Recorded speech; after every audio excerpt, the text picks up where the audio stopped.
Olá, pessoal, bem-vindos ao meu quarto, mais um quarto de sabedoria. Aqui, professor Celso falando com vocês, espero que estejam todos bem, tá bom? Eu esqueci ali de marcar o roxinho, tá? Deixa eu só marcar aqui para ficar certinho, que aí eu vou colocar a cor certinha, que é o azulzinho, porque aí vai falar que é aula de história. Pronto, agora melhorou. Sabendo que é aula de história, vamos conversar hoje sobre a Revolução Francesa, tá bom? Que vai acontecer entre 1789 e vai se encerrar em 1799, né? Então serão aí 10 anos de revolução, tá bom? Antes de mais nada, quero agradecer aqui a sua presença, obrigado mais uma vez aqui por estar me dando a honra de poder conversar com você a respeito de temas históricos, né? Nós falamos no encontro passado sobre ideologia, querendo ou não, faz parte desse processo aqui, a Revolução Francesa, faz parte de um processo ideológico, tá? Querendo ou não, os ideais iluministas serão responsáveis por essa revolução, né? Por essa luta contra o antigo regime. A gente vai tentar entender tudo isso aí durante esse nosso bate-papo, tá? A você que ainda não se inscreveu, peço que considere fazer a inscrição aí no canal, ficarei extremamente feliz. Deixe também aí o pessoal todo aí, né? Deixa o like, o famoso like, compartilhem o vídeo, né? Vamos espalhar a palavra e faça aí seu comentário, né? Diga aí o que você acha, o que você não acha das aulas, sugira temas, tá? Eu falo aula porque eu já estou acostumado, né? Professor é terrível. Um dia a gente aprende a largar esse vocabulário didático, tá? Mas esses nossos bate-papos, né? Como eu sempre falei para vocês, né, são apenas assuntos tranquilos, sem entrar em muito detalhe histórico, teórico e qualquer órico que haja, mas apenas para que você possa ter uma noção um pouquinho melhor de como as coisas acontecem no planeta, né? Sendo o homem um animal político e também o homem ele é um ser que vive em sociedade, a gente busca entender o funcionamento da sociedade em cima desse tipo de situação, tá? No mais, o que eu posso dizer para vocês é o seguinte, que a Revolução Francesa, tá, ela vai ser um marco fundamental naquilo que a gente vai entender como nova forma de pensar uma sociedade, tá? Finalmente, a burguesia, uma classe que surgiu há muito tempo atrás, tá? Graças ao comércio e graças, obviamente, ao apoio das monarquias absolutistas, ela vai atingir, digamos assim, um engrandecimento por conta da riqueza que vai obter com o comércio, e é óbvio que, dependendo do que está acontecendo no país ou na região ali onde essa burguesia ela é atuante, ela vai querer, obviamente, que privilégios sejam dados a ela, ou se não houver, por exemplo, direitos a ela, que esses direitos sejam garantidos, o que era o caso da França, tá? A gente está falando de uma França no século XVIII, uma França que vivia sobre um regime de monarquia absolutista, tendo, digamos assim, como o maior exemplo de monarquia absolutista, o rei Luís XIV. Né? O rei Luís XIV, ele ficou durante muito tempo governando a França, e eu conto para os coleguinhas da escola, né, para os meus alunos, que o rei da França ele teve a fama, né, uma fama ruim talvez para ele, né, de só ter tomado banho na vida dele umas 5 vezes, tá? E ele morreu, se não me falha a memória, com mais de 70. Então ele só tomou 5 banhos, tá? E ele sabia, né, do mau cheiro que ele tinha, e ele mandou fazer o castelo de Versalhes, justamente com o palácio, perdão, de Versalhes, com aquelas janelas enormes, justamente para que o ar circulasse, espalhasse, né, e o mau cheiro não ficasse preso ali, tá? Mais curiosidades à parte, vamos entender o seguinte: o rei Luís XIV ele foi realmente aquilo que a gente pode entender de o monarca absolutista, né? O famoso rei Sol. Tanto é que a frase dele, o Estado sou eu, define muito bem o que era uma monarquia absolutista, onde o rei define praticamente tudo. Ele define leis, define impostos, define quem paga imposto, define quem não paga, define quem vai preso, define quem vai solto, define quem vai morrer. Ele decide tudo, tá? Ele é aquele cara responsável por fazer o país funcionar ao seu modo, tá? E é óbvio que, como monarca absolutista, ele vai, sim, enriquecer bastante em cima de cargas tributárias cada vez mais pesadas em cima da população, tá? E os gastos da coroa francesa nesse período não foram poucos, tá? O Luís XIV, para fazer o Palácio de Versalhes, ele gastou uma grana, assim, extraordinária, tá? Caso você tenha a sorte de ir à França, visite, né, o palácio para você ver que realmente é um lugar muito bonito. Eu pretendo ir um dia, né, eu só conheço por foto, né, mas o que eu vejo de foto e de documentário, eu vejo que é um local muito bonito, muito legal para ser visitado. Mas, como eu falei, tudo aquilo foi construído em cima da exploração dos impostos que eram cobrados do povo, tá? Então o rei ele sustenta a máquina dele nesse sentido, tá? E isso é uma brincadeira que eu faço com os alunos, que eu pergunto assim, né, o que o Brasil produz? Os alunos vão responder, professor, produz café, produz açúcar, produz soja, produz gado de corte. Eu falo, não, gente, o Brasil produz imposto, tá? Quem produz soja, gado, café, seja lá o que for, são os proprietários das terras, né, os grandes proprietários que têm autorização do governo para estar fazendo isso e por conta disso é cobrado imposto, tá? Existe, no nosso caso aqui, no Brasil, o famoso IPI, né? Qualquer coisa que seja produzida no Brasil, né, industrializada no Brasil, vai ter um imposto. Então, vai ter um imposto sobre a exportação da carne, vai ter um imposto sobre a exportação da soja, né, que são impostos sobre o IOF, imposto sobre a operação financeira, e por aí vai. Então, é isso que sustenta o Estado brasileiro, tá? É a carga tributária que sustenta o Estado brasileiro. Então, o Estado, ele tenta pagar as suas contas, né, promover o bem-estar da população em cima da carga tributária. Já no caso da França, nesse período que a gente está trocando uma ideia, a coisa não era bem assim, tá? O rei Luís XIV ele não estava, digamos assim, muito preocupado com a população, ele estava preocupado em ser rei, tá? Ele foi criado para ser um monarca absolutista e foi assim com os outros dois Luíses, né? O Luís XV e o Luís XVI, respectivamente, que ficou com esses dois a conta de todos os gastos que o rei Luís XIV teve no seu reinado, tá? Tem que pensar também o seguinte: a França dependia demais da sua agricultura, tá? Na ideia do mercantilismo, enquanto havia o mercantilismo comercial, né, o comprar barato e vender caro, que era a Inglaterra que se dava bem nisso, né? O mercantilismo metalista, né? A riqueza de um país se define pela quantidade de ouro e prata que tem no cofre. E nesse caso era a Espanha, que estava ainda muito bem das pernas, porque estava explorando as suas colônias na América. Né? E para a França sobrava o mercantilismo industrial, que era a venda de artigos de luxo. Isso dava grana, mas não era grana para fazer um país funcionar, né? Você tem que pensar nisso aí. E a França também, ela sofria, ela dependia muito da sua agricultura e ela vai sofrer tanto por conta da Guerra dos 7 Anos, né, contra a Inglaterra, em que a França vai perder muitos pontos de comércio nas Américas e nas Índias, e também porque vai ter um período de seca, além de um tratado que a França vai ser obrigada a assinar com a própria Inglaterra, em que ela era obrigada a vender vinho em troca de produto manufaturado inglês mais barato. Isso, de certa forma, acabou atrapalhando, né? Portugal tinha feito um acordo esse também com a Inglaterra, né? Que era um acordo de panos e vinhos, né? Portugal mandava vinho para Inglaterra, a Inglaterra mandava tecido para Portugal, só que o tecido era mais caro. Então, para Portugal pagar pelo tecido, tinha que pegar dinheiro emprestado na Inglaterra. Para pagar a dívida com a Inglaterra, Portugal pegava ouro do Brasil. Então, o ouro saía do Brasil, batia em Portugal e acabava lá na Inglaterra. Então, a Inglaterra, ela realmente sabia manejar esses negócios, obviamente favorecendo muito mais a ela do que a outra parte no acordo, tá?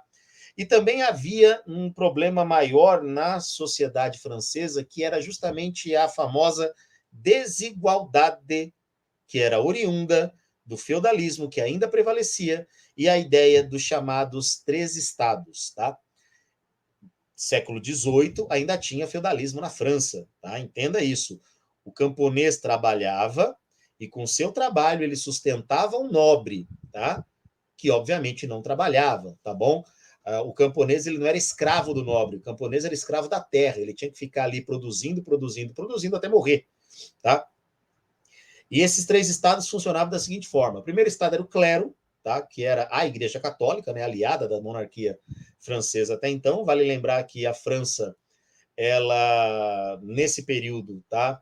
Ela gostava muito de ser católica, inclusive, anos antes aí desse contexto todo, vai rolar uma treta que a gente vai ter dois papas, né? Um papa na França e outro na Itália. Então vai ser o papa em Avignon e um papa em Roma, porque os franceses tinham essa ideia de um acordo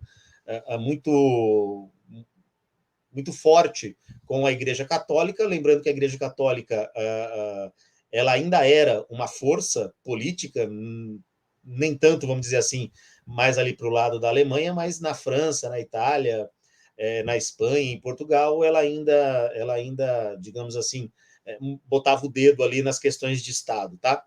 Então, o primeiro estado era o clero, que era formado pelo alto clero, que são os bispos, e o baixo clero, que são os padres. Os bispos, eles eram todos da nobreza, tá? Era raríssimo que um padre fosse nomeado bispo.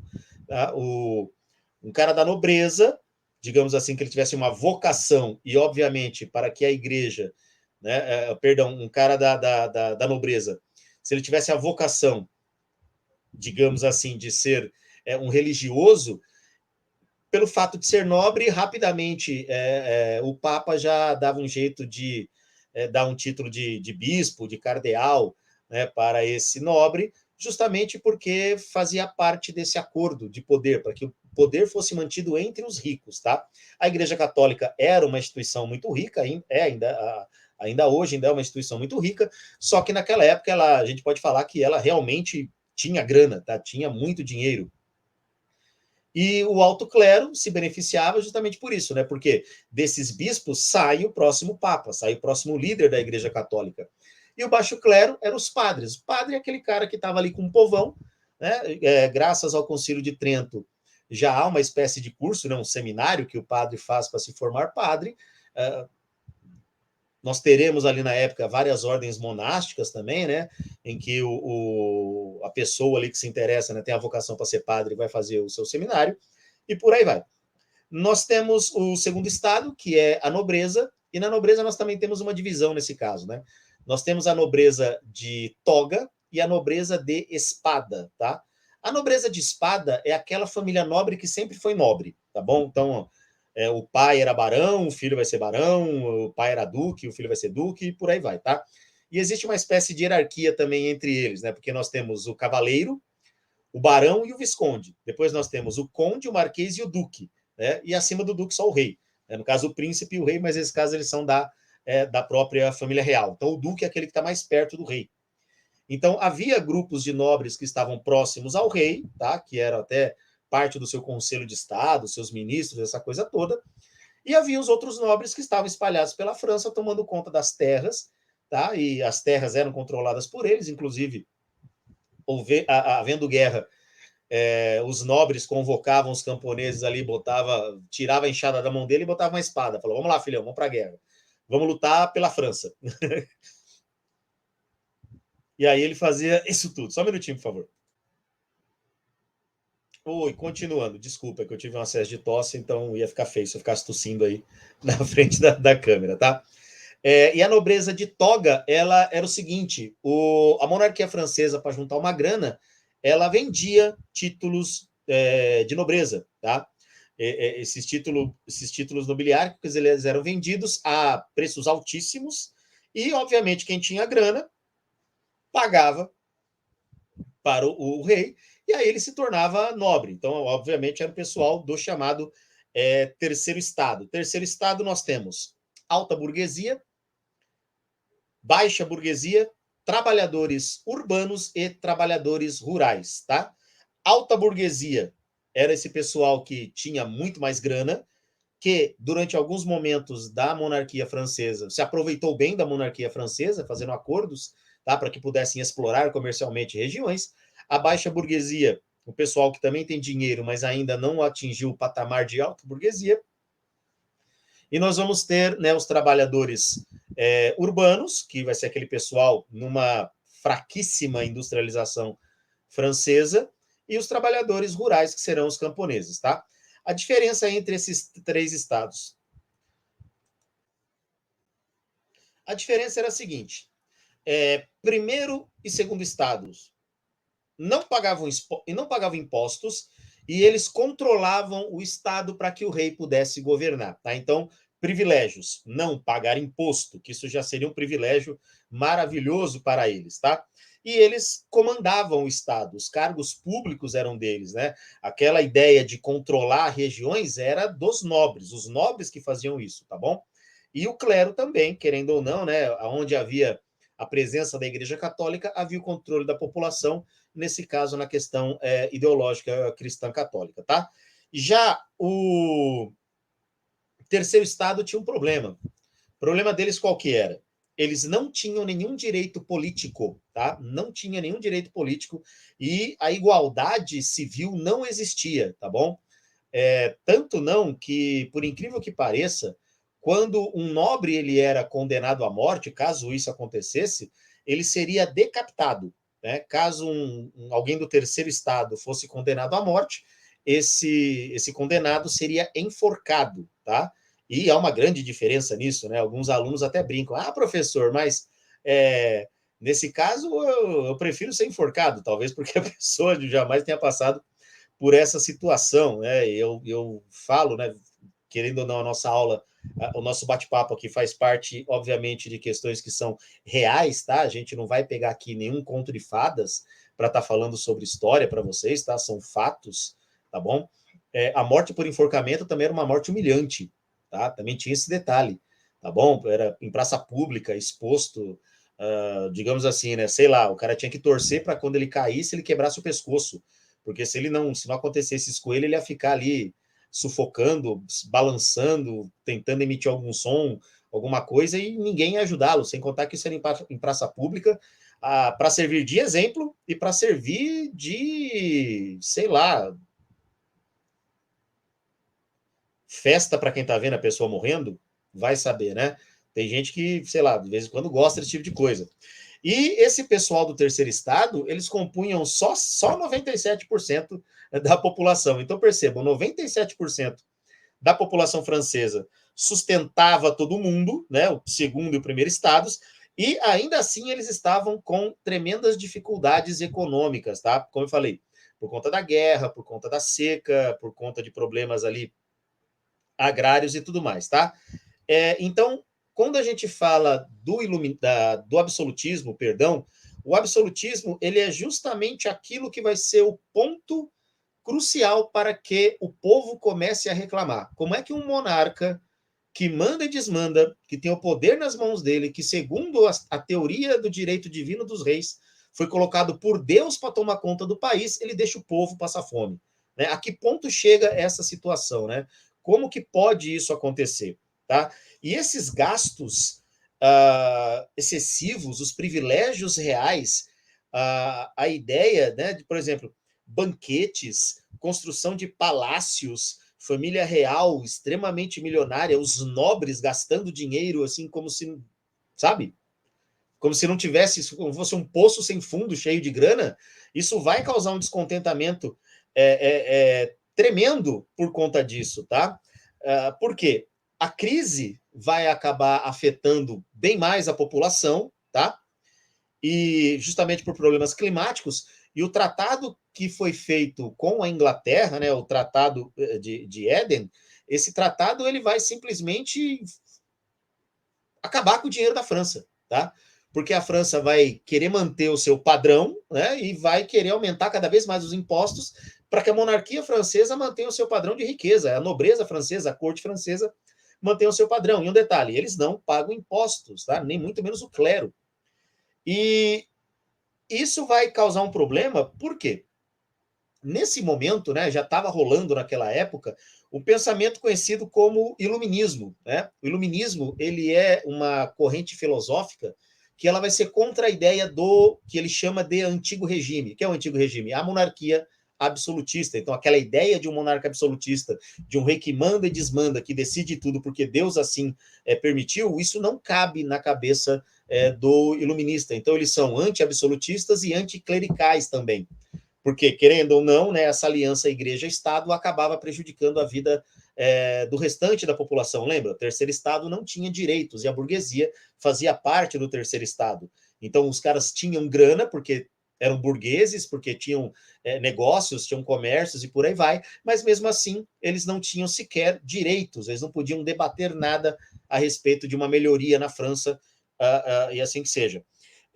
E havia um lema, né, iluminista, que vai fazer parte da Revolução Francesa, que é o liberdade, igualdade e fraternidade. O meu francês não é muito bom, vocês sabem disso, mas em francês é liberté, égalité, fraternité, tá bom? E Beyoncé de brinde para vocês, tá? O rei Luís XVI, ele sabia que o negócio estava complicado para ele.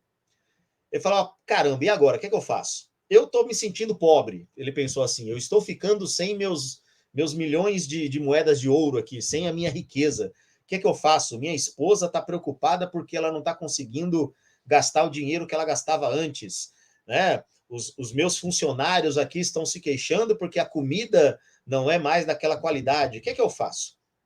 Então o rei, ele decide convocar a Assembleia dos Notáveis. A Assembleia dos Notáveis, obviamente, né, isso foi em 1787, 2 anos antes da Revolução, era composta por liderança do clero e da nobreza.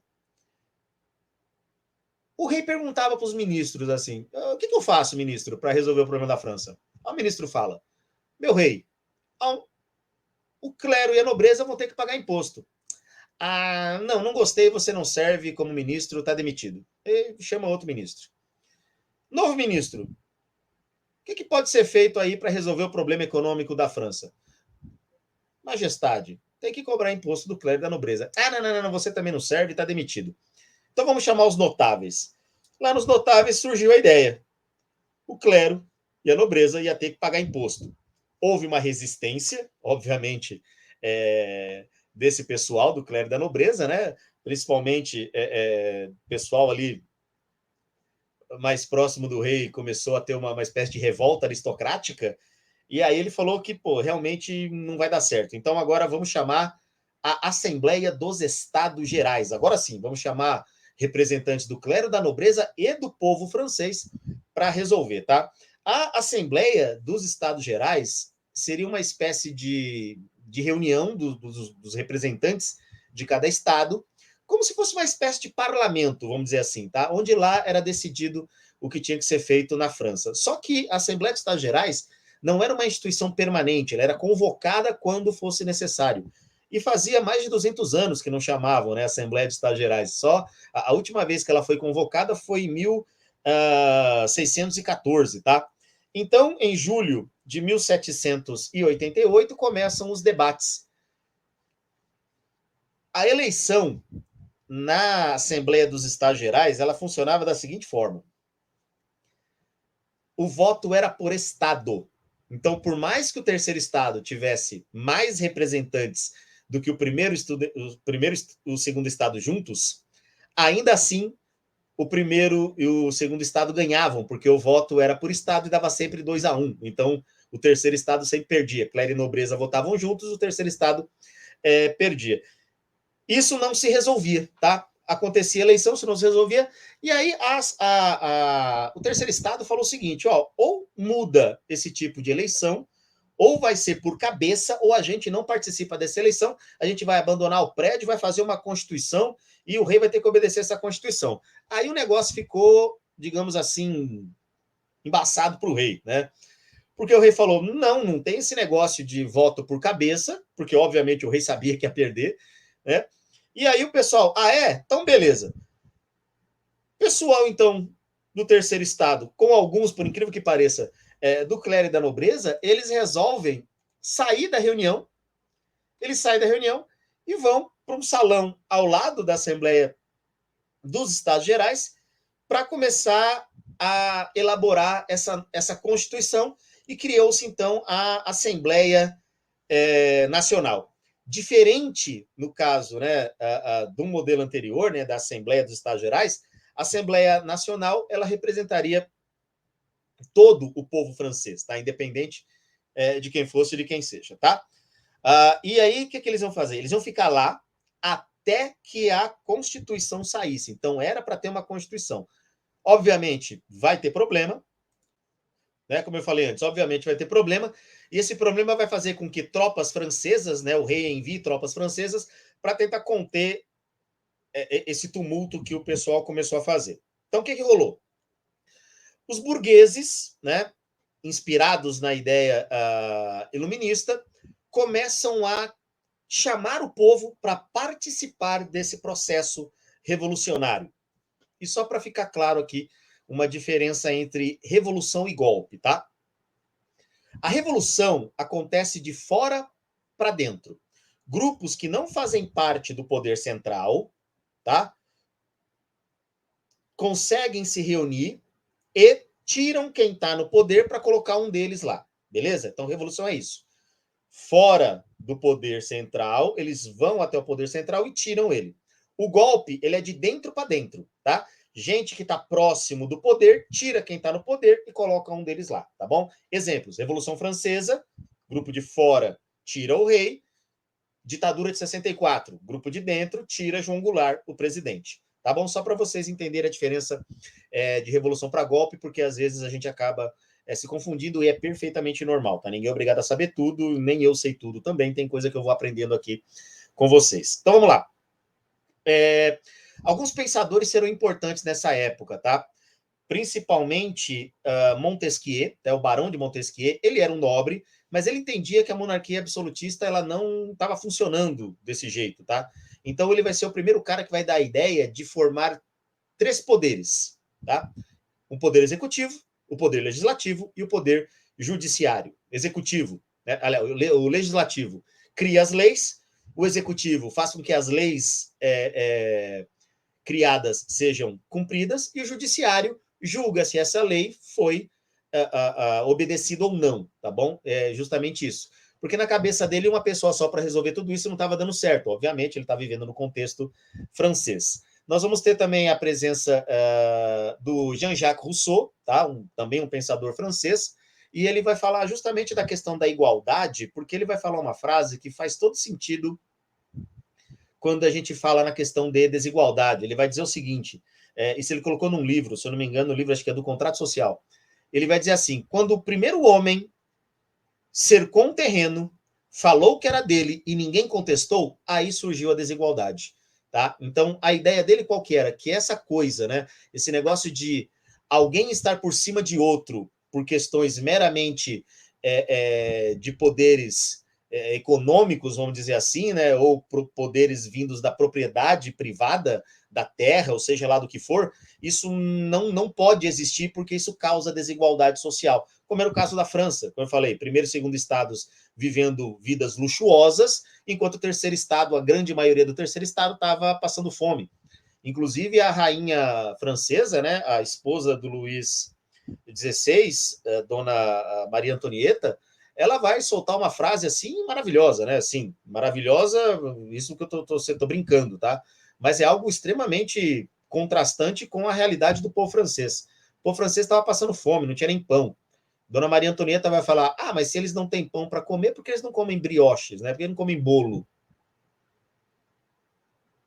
Olha a noção de realidade que essa senhora tinha com relação ao povo francês, tá? O outro cara também importante vai ser o Voltaire. Voltaire vai falar sobre a liberdade de expressão. Ele era um tremendo crítico da Igreja Católica, justamente porque a Igreja ela segurava essa liberdade de expressão, né?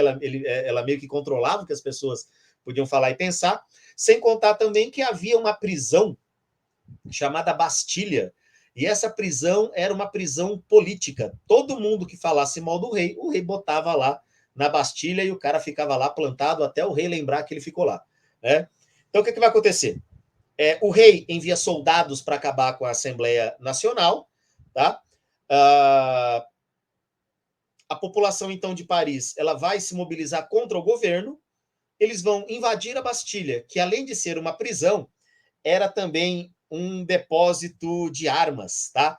Então a população francesa invade a Bastilha, liberta os presos políticos, pegam as armas, pegam lá as munições, pegam os canhões e começa realmente uma revolução com o famoso, já diria aí, pessoas da nossa música brasileira na base do tiro, porrada e bomba. Né? Então, passado tudo isso, o que vai rolar? A burguesia vai vencer. a burguesia vence, o povo comemora, e aí tem um detalhe interessante que é isso que é o cerne de toda discussão que envolve lideranças, que envolve ideologias, assunto que nós conversamos lá atrás, né? A população francesa ela foi usada como massa de manobra para favorecer a burguesia. Tanto é que é a burguesia que vai chegar ao poder, não o povo francês, tá? E a gente vai entender isso agora, tá bom?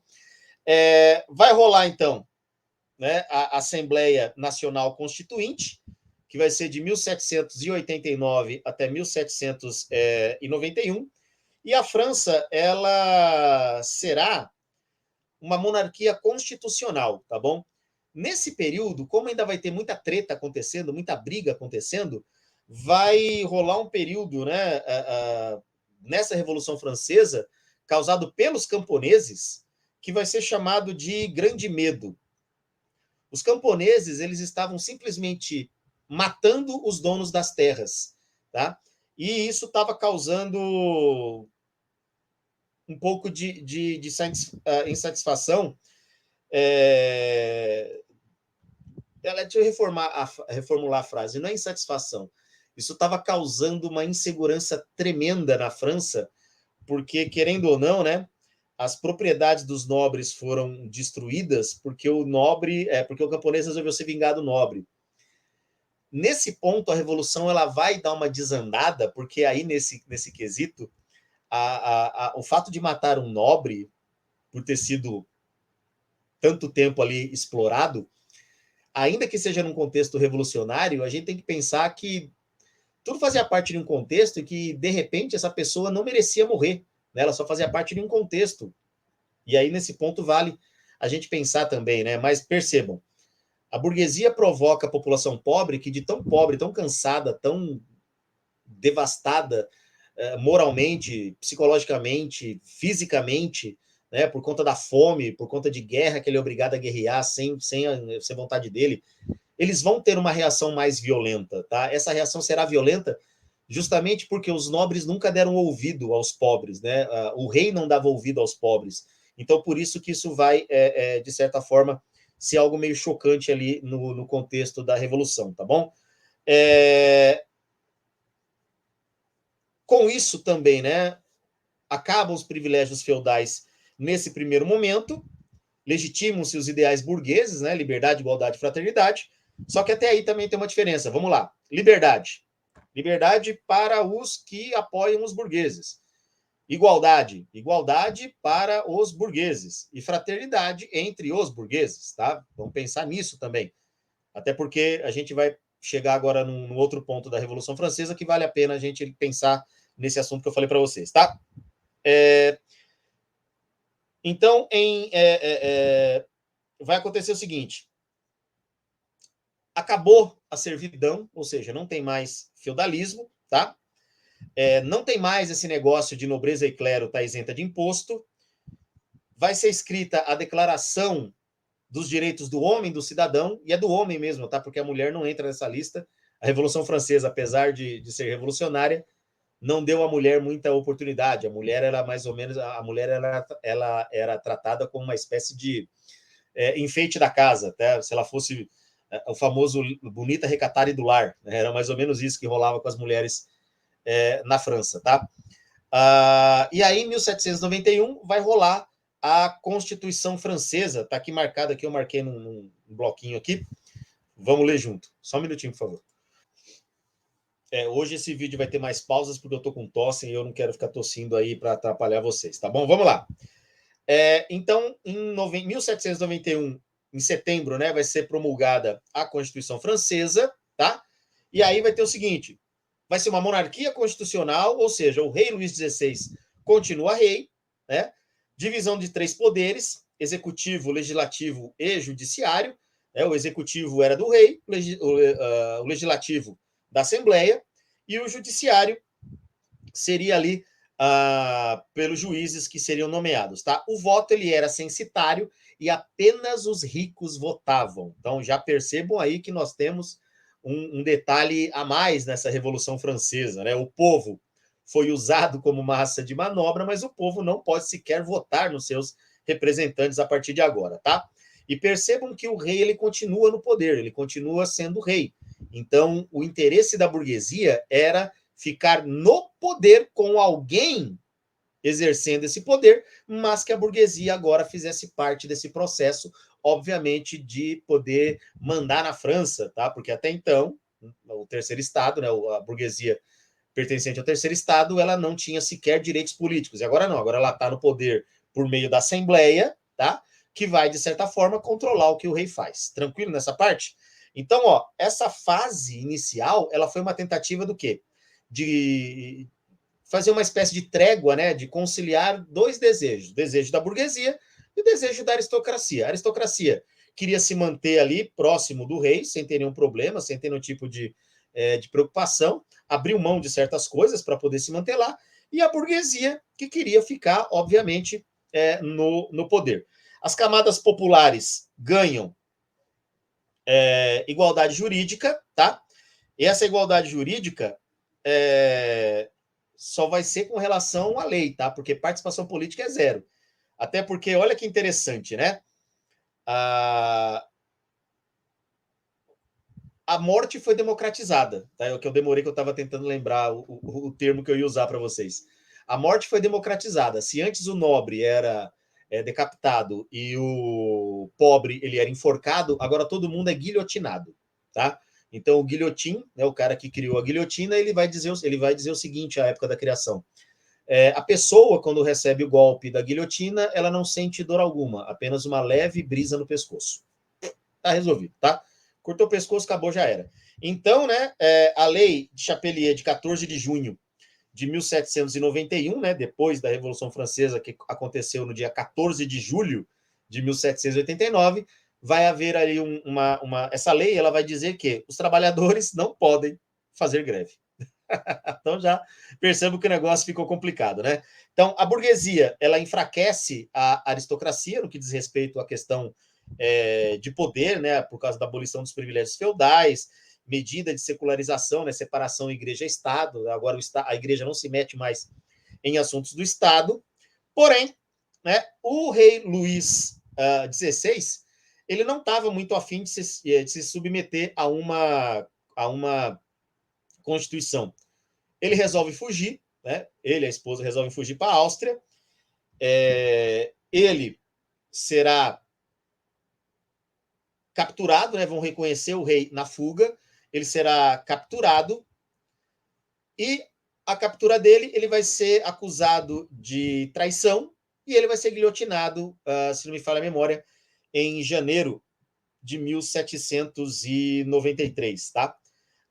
Com isso, acaba-se a monarquia francesa, realmente não tem mais monarquia francesa, inicia-se, então, a Primeira República Francesa, tá? E aí nós teremos o governo da Convenção Nacional, tá? O governo da Convenção Nacional, ele vai ser de maioria jacobina, tá? E aí vamos entender a diferença. Os jacobinos eram grupos da baixa burguesia e, para eles, a participação do povo no poder seria essencial para o crescimento da França. Contrário a eles, haviam os girondinos, que eram grupos da alta burguesia que queriam conservar o que eles conseguiram até agora e não permitir a participação do povo nas decisões políticas. Na Convenção Nacional, ali no espaço onde havia os debates, o posicionamento era o seguinte: do lado esquerdo ficavam os jacobinos e do lado direito ficavam os girondinos. Por isso que hoje, quando nós falamos que um político ele é de esquerda, significa que ele busca uma pauta mais progressista, uma participação maior do povo nas decisões políticas e questões sociais são mais visíveis a ele, são mais sensíveis a ele do que outros políticos. Do lado direito ficam os girondinos, como eu falei. Então, hoje, quando a gente diz que um cara é de direita, é porque o pensamento dele é um pensamento girondino, que é o quê? De preservar o que ele tem, de manter os seus privilégios, por isso que eles são chamados de conservadores, e eles não querem que o povo participe de forma efetiva das decisões, que apenas eles são capazes de fazer isso e que o povo tem que esperar as coisas acontecer, tá bom? Obviamente que eu não estou falando mal de nenhum dos dois, apenas para que você saiba a diferença entre eles, tá? Então, quando você escutar que alguém é de direita, é porque ele tem uma pauta conservadora, e conservadora não apenas na questão de sociedade de costumes, mas conservadoras nos seus privilégios, tá? Daquilo que ele tem. Ele não quer que o que ele tem seja repartido tão abertamente com todos. Quando o cara é de esquerda, né, quando o político é de esquerda, é porque ele gostaria que um progresso acontecesse de forma mais efetiva. E quando a gente fala de um cara progressista, é porque, querendo ou não, esse progresso garante o quê? Uma melhoria para a população, tá? É essa a diferença, tá bom? Então, essa convenção nacional, ela vai durar de 1793 até 1794, beleza? Até 1793 a 1794, e na República Jacobina, né, ou seja, comandada pelos jacobinos, nós vamos ter a figura do Maximilien Robespierre, tá? Esse cara, ele foi o responsável por fazer a França, de certa forma, tentar funcionar nesse período, tá? Então, algumas coisas que ele vai fazer. A reforma agrária, tá? Ele vai expropriar terras dos nobres e vai entregar para populações mais pobres para que eles possam plantar, tá bom? Ele vai confiscar terras da igreja e vai distribuir, né, vai vender a preços populares aos camponeses, e ele vai criar a lei do máximo, que vai congelar os preços e os salários, justamente para que não houvesse um processo inflacionário na França, porque esse, querendo ou não, é um dos maiores problemas quando a gente fala em desabastecimento, tá? Outras medidas foi o seguinte: vai garantir o voto universal, ou seja, ele não será censitário, né, o sufrágio universal masculino. Ele vai acabar com a escravidão nas colônias francesas, tá? E a criação do ensino público gratuito e a criação de um novo calendário. Então, olha que interessante: ensino público gratuito e um novo calendário, que é o calendário da Revolução Francesa. Então, vai sair o calendário gregoriano e vai entrar o calendário da Revolução Francesa, que é relacionado com etapas das estações do ano do que vai acontecer na França, tá? Porém, o Robespierre, ele vai ser um cara meio controverso pelo seguinte, tá? De novo, desculpa. O Robespierre, ele acreditava tanto na ideia da França revolucionária, mas acreditava tanto que na cabeça dele, qualquer coisa que fosse contrária à ideia de uma França poderosa, ele achava que o cara era um traidor, tá? E no caso vai acontecer o seguinte: vai ser o período chamado de terror jacobino, ou período do terror, que vai ser o quê? O Robespierre, ele vai mandar para a guilhotina um monte de gente que ele acha que é contrária à Revolução Francesa, tá? Inclusive, ele vai mandar matar o amigo dele, tá? O Georges Danton, tá? Se eu não me engano é Georges Danton, porque o Danton, ele era aliado do Robespierre, participou da Revolução, mas na cabeça do Robespierre, como o Danton era um cara da alta e o Robespierre não, ele estava achando que o Danton estava com ideais muito contrários ao que seria uma França melhor. E ele vai acabar mandando para a guilhotina. Então, lá, ele mandou, né, para a guilhotina Georges Danton, como eu falei para vocês, Jacques Hébert, que também era um jornalista, que foi acusado de radicalismo, tá? E aí, por conta disso, como ele começou a mandar para a guilhotina um monte de girondino também, os girondinos falaram: opa, peraí, que o negócio está começando a ficar ruim para o nosso lado, vamos dar um jeito. E aí, no calendário da Revolução Francesa, no dia 9 de Termidor, né, no nosso calendário, dia 27 de julho de 1794, vai acontecer a reação termidoriana, e aí os jacobinos serão retirados do poder, e o poder vai para a mão dos girondinos, que vai agora fundar o governo do diretório, tá? E o Robespierre vai para a guilhotina. Ele vai ser acusado de traição e vai para a guilhotina, tá? Uma nova Constituição vai ser aprovada, dessa vez visando os interesses dos girondinos, tá? Então, a alta burguesia, ela tinha a função de governar a França, né, com 5 membros. O Poder Legislativo tinha duas câmaras, a Câmara dos 500 e a Câmara dos Anciãos, e o governo diretório foi marcado pelo seguinte: crise econômica, corrupção, política de desorganização causada pela falta de sintonia dos membros do governo, e, obviamente, o povo começou a ficar chateado. Como esse negócio do diretório não funcionava, os girondinos pediram ajuda para um general francês, tá? Um jovem ali com seus 24 anos, um cara chamado Napoleão Bonaparte. Então, Napoleão Bonaparte ele vai auxiliar aos girondinos aplicando um golpe de Estado. Tá? Vai ser o golpe 18 de Brumário, tá? O golpe do 18 de Brumário, que vai ser em 9 de novembro de 1799, que vai fazer com que Napoleão Bonaparte chegue ao poder na França, mas um poder exclusivamente voltado para a burguesia, tá bom? Tranquilo, né? Nessa parte a gente conseguiu entender aí a Revolução Francesa de uma forma, digamos assim, longa pelos 45 minutos, né? Com algumas pausas, eu peço desculpas aí pelas pausas, mas eu acho que deu para a gente entender como é que ela funciona. Mas o que tem que ficar claro é o seguinte, percebam, o povo foi usado mais uma vez como massa de manobra por um grupo que queria chegar ao poder. Tá? Isso não é o professor que está dizendo, tá? Não é o professor Celso que está falando, é o que o livro mostra, é o que a história mostra, tá? Óbvio, né? Defende-se os ideais da Revolução Francesa, porque, querendo ou não, a ideia da Revolução em si era muito boa, né? Tirar o monarca absolutista. Porque, querendo ou não, esse monarca absolutista estava mais fazendo o país falir do que melhorar a vida do país. Só que percebam, em 10 anos de burguesia no poder, a coisa não funcionava também. Por questões óbvias. Enquanto aquelas brigas internas vão acontecendo, a França não estava se resolvendo. Isso pode acontecer em qualquer país, tá? E aí, de novo, independe de ideologia. Independe se o cara é de esquerda, direita, de centro, se é de cima ou de baixo. Independe. Se não houver governabilidade, se não houver apoio do povo, se não houver sintonia entre os representantes do povo e aquele máximo lá que o povo botou, que chama aqui no Brasil de presidente, se não houver uma sintonia, o Brasil não vai para frente. E nesse caso, questões particulares devem ser deixadas de lado, tá? Porque, querendo ou não, o povo, infelizmente, vai continuar sendo massa de manobra, porque é o povo que elege. E se o povo for levado na conversa, o cenário político não muda, tá? Se sempre for a mesma história, sempre, é o que eu falei para vocês quando nós conversamos sobre consciência política. Enquanto a gente não tem consciência política, serão sempre os mesmos governando e o Brasil não muda, tá? Então, eu agradeço a todos por esses 47 minutos, né, quase 50 que já vai chegar, que vocês tiveram a paciência de me ouvir.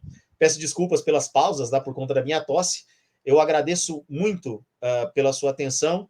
Caso você não seja inscrito no canal, considere se inscrever, ficarei extremamente grato e honrado com a sua inscrição.